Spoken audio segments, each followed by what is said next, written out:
रामपुर से खबर। रामपुर कचहरी पहुंचकर राष्ट्रीय शिव शक्ति सेना ने सीओ सिटी को सौंपा ज्ञापन। एसपी कार्यालय पर दिया धरना। पुलिस प्रशासन मुर्दाबाद के लगाए नारे। Civil line inspector Sanjeev Kumar को हटाने की गई मांग।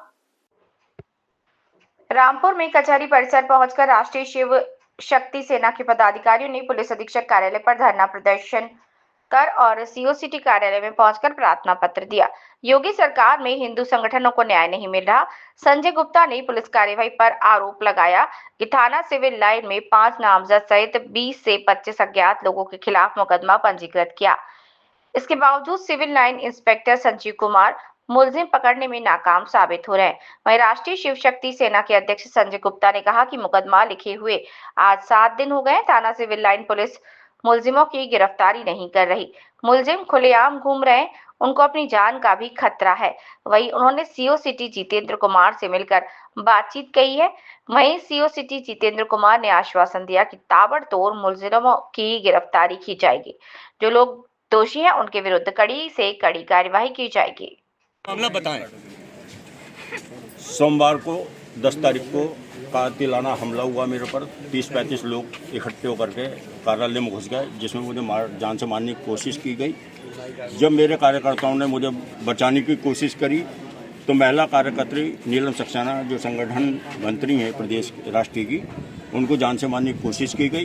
गैस सिलेंडर से आग लगाने की कोशिश की। उनका दुपट्टा खींच करके उन्हें गला दबाने की कोशिश की गई। लेकिन पुलिस ने हमारी एफआईआर तो लिख ली, लेकिन आज 1 सप्ताह होने के आसपास है, पुलिस ने अभी तक किसी को गिरफ्तारी नहीं करी है। पुलिस मुकदर्शक बनी हुई है। अभी माननीय सीओ साहब से मुलाकात हुई है, उन्होंने हमें पूर्णतः आश्वासन दिया है कि हम इस पर कार्रवाई करेंगे। मुझे सीओ साहब से बहुत उम्मीद है कि वो हमारे साथ न्याय करेंगे और जनता में इंसाफ दिलाएंगे। गुप्ता जी, कब की घटना है और कहाँ हुई थी घटना, बताएं। मेरे राष्ट्रीय कार्यालय पर हुई थी।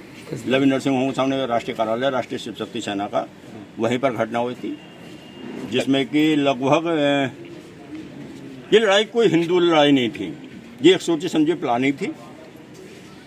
उन्हें ये मेरा केसरिया, जो मेन मालिक हैं, संचालक हैं, उन्हें ये मेरा केसरिया अच्छा नहीं लग रहा था। उनकी ये सोच थी कि किस रूप से इसे यहाँ से भगाओ, क्योंकि मैं राष्ट्रीय संगठन का आदमी हूँ और 20 साल से माननीय मुख्यमंत्री के साथ मैं संगठन से जुड़ा हुआ हूँ। उनका ये कहना था किसी सोच से यहाँ से निकलो, संगठन खत्म करो। हम नहीं चाहते संगठन चले। संजय भाई साहब, कितने लोगों के खिलाफ मुकदमा दर्ज हुआ है और पुलिस ने क्या आश्वासन दिया है?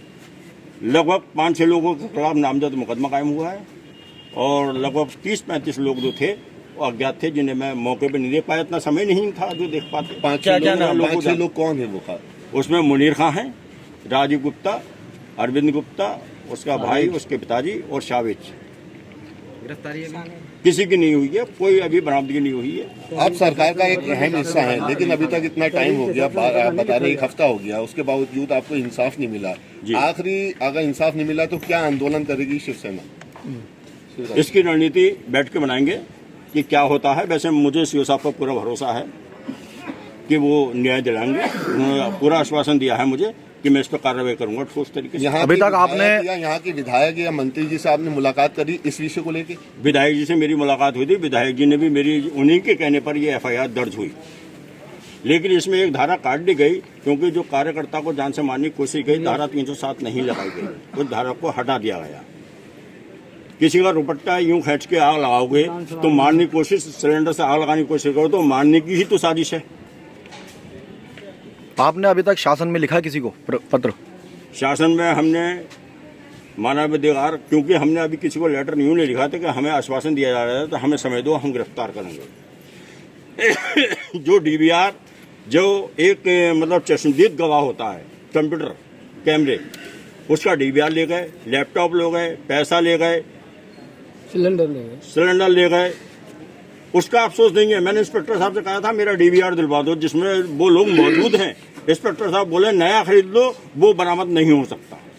यानी कि इंस्पेक्टर साहब की जानकारी में ये बात है। क्या इस मामले में आपका पुलिस सहयोग नहीं दे रही है? मान रही नहीं दे रही है। नहीं दे रही है। क्या आपको अपनी जान का भी खतरा है? जब मेरे पे अटैक हुआ तो जान का खतरा मेरा तो घर से, मैं तो एक तरीके से कार्यालय में कैद हो गया हूँ।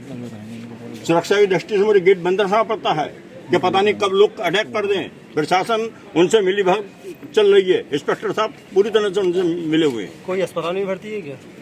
मेरा एक कार्यकर्ता 3 दिन से घर पर पड़ा हुआ है, गरीब आदमी है, मैं उसे देखने तक नहीं जा पाया हूँ।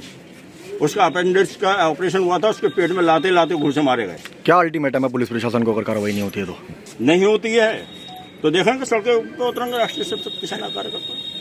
आपने कहा था योगी महाराज जी से, मुख्यमंत्री से जी से मुलाकात करी जाएगी इस विषय को लेके। आपका पुराना ताल्लुक भी है और पार्टी में भी गए हैं, क्या आश्वासन? मैं आज रात को ही बाहर निकल रहा हूँ, लखनऊ निकल रहा हूँ। प्रयास करूंगा माननीय मुख्यमंत्री मेरी मुलाकात हो जाए, मैं उनके सामने सब ये बातें रख सकूँ। क्या होता है उसके 2 दिन बाद मैं आप सब लोगों को ठीक।